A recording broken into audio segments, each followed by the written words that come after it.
You know, we've all been there, right? That one colleague who just masterfully takes credit for your work, or the boss who seems to be missing a basic empathy chip. Maybe it's that team member who just loves stirring up drama, and we usually just say, oh, they've got a difficult personality. But what if there's something more to it? What if psychology actually has a name for the stuff that drives this kind of toxic behavior at work? Well, it does. And we're about to dive into the pretty fascinating and sometimes unsettling world of personality's dark side. So here's the game plan. We're going to break down the psychology behind those really difficult workplace personalities. First, we'll talk about what this dark side even is. Then you'll meet the so-called dark triad. We'll see how these dark traits stack up against the more, bright side of personality. We'll look at what happens when these traits end up in leadership.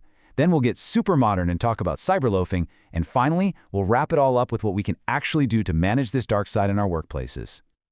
All right, let's start with that big, looming question. Why are some people just so consistently hard to work with?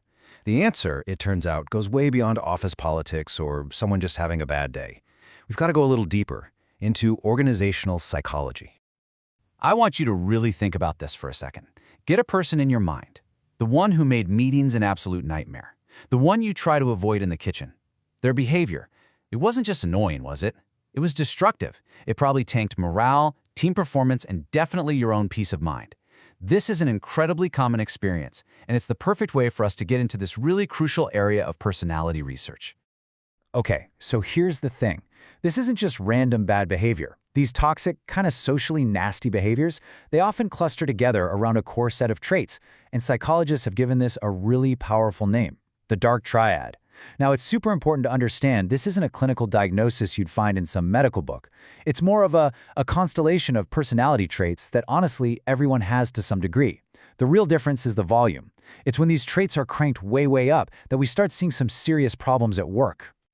So let's properly meet the three members of this triad. They are narcissism, Machiavellianism, and subclinical psychopathy. And while they all kind of overlap, they all share a certain callousness. Each one brings its own unique and uniquely disruptive flavor to the office. First up, we've got narcissism. This is probably the one you're most familiar with. It's all about a massive sense of self-importance. A person high in narcissism feels totally entitled. They genuinely believe they are special and deserve the absolute best of everything. They need constant praise and attention. But what's really interesting is that research suggests this is all just covering up a super fragile ego. At work, this is the person who's always talking about themselves, who can't take even the slightest criticism, and who sees colleagues as just an audience, or worse, competition. Next is Machiavellianism. And yeah, it's named after that 16th century political philosopher Machiavelli. This trait is all about manipulation. It's strategic, it's cold, it's emotionally detached. Someone high in this trait has a really cynical view of the world. They think everyone is just out for themselves, so they see people as pawns to be used. They are masters of manipulation. They'll use charm, lies, flattery, whatever it takes to get what they want. For them, the ends always justify the means, no matter who gets hurt along the way. And finally, we have subclinical psychopathy. And again, I have to stress that word, subclinical. We are not talking about serial killers here. We're talking about people you might work with who show traits like really high impulsivity, a kind of chilling lack of empathy, and a total disregard for other people's feelings.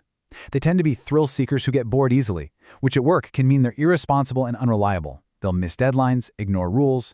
They just don't feel guilt or remorse like most of us do, which allows them to make some pretty ruthless decisions without a second thought. So to really get a handle on what makes these traits dark, it's super helpful to compare them to the standard model of personality, what psychologists call the Big Five, or the bright side of personality. Let's put them side by side and see what happens. And the contrast is pretty stark. The dark triad is all about socially aversive traits, basically stuff that's unpleasant and harmful to be around. The Big Five, on the other hand, just describes the basic building blocks of our personality. How open we are, how conscientious, how extroverted, agreeable, and emotionally stable we are. These aren't good or bad, they're just who we are. And this table just lays it out perfectly. A big review of studies shows there's this clear inverse relationship. Think of it like they're pulling in opposite directions. People high in narcissism and Machiavellianism, they tend to be really low in agreeableness, meaning they just don't care about getting along or cooperating.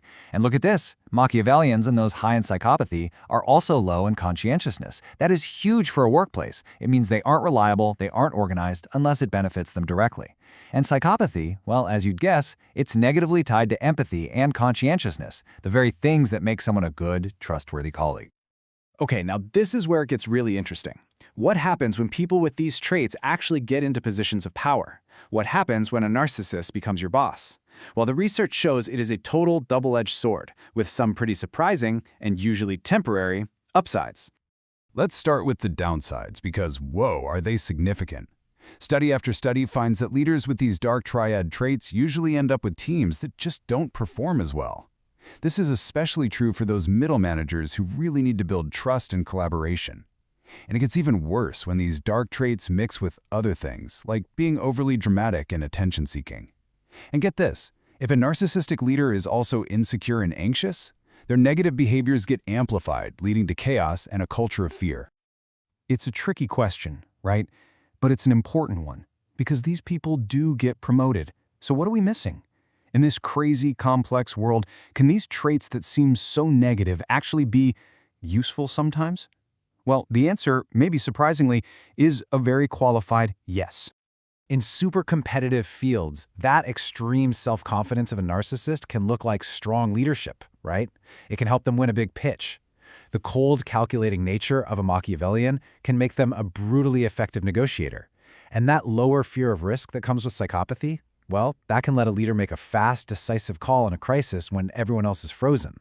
So these traits can be advantageous in specific situations, but, and this is a massive but, these short-term wins almost always come at a huge long-term cost.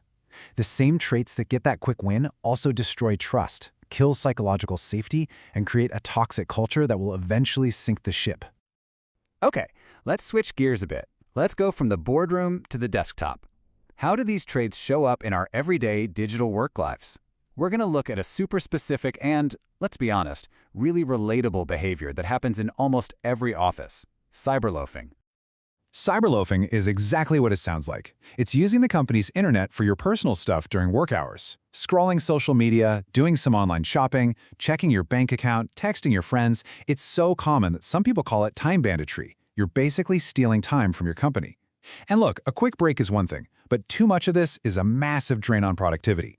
Now, to understand the link between the dark triad and cyberloafing, we have to introduce one more key idea: perceived ability to deceive, or PAT. What's so interesting here is the word perceived. This isn't about how good you actually are at getting away with stuff. It's about how good you think you are. It's your own self-confidence in your ability to pull a fast one and not get caught. And this model from the research shows exactly how it all connects. Let's just walk through it. So the research shows that all three dark triad traits, psychopathy, Machiavellianism, and narcissism, make a person more likely to believe they can deceive their boss. Basically, the higher you are on these traits, the more you think, yeah, I can get away with this. And that belief, that PAD, directly predicts whether you're going to cyberloaf. But notice that extra arrow coming from psychopathy. That's because of the high impulsivity.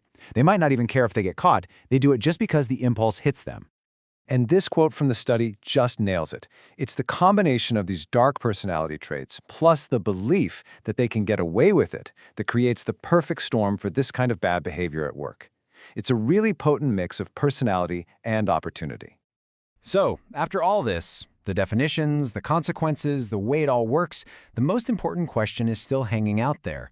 What can we actually do about it? How do we build healthier, more productive, and just better places to work? Well, the research points to a pretty clear three-step approach. First, companies can get a lot smarter about screening for these traits, using real psychological tools, not just in hiring, but especially when they're looking to promote people into leadership. Second, it's not enough to just weed out the dark, you have to actively grow the bright. That means promoting and rewarding traits like emotional stability and conscientiousness in leaders. A culture of ethical leadership is like a powerful shield against the dark triad. And third, to fight things like cyberloafing, you have to attack that perceived ability to deceive. That means clear policies, real accountability, and making sure people know there are consequences. When people stop believing they can get away with it, the behavior drops dramatically. And really, that's the final takeaway here. understanding the dark triad isn't about putting labels on people or creating some paranoid culture. It's about being aware of the powerful psychological forces that shape our work lives, for better or for worse. It challenges all of us to think harder about who we promote, what behaviors we reward, and how we build systems that protect the entire team. So it leaves us with one last big question. How can we intentionally design our workplaces to bring out the very best parts of our human nature, and not the worst?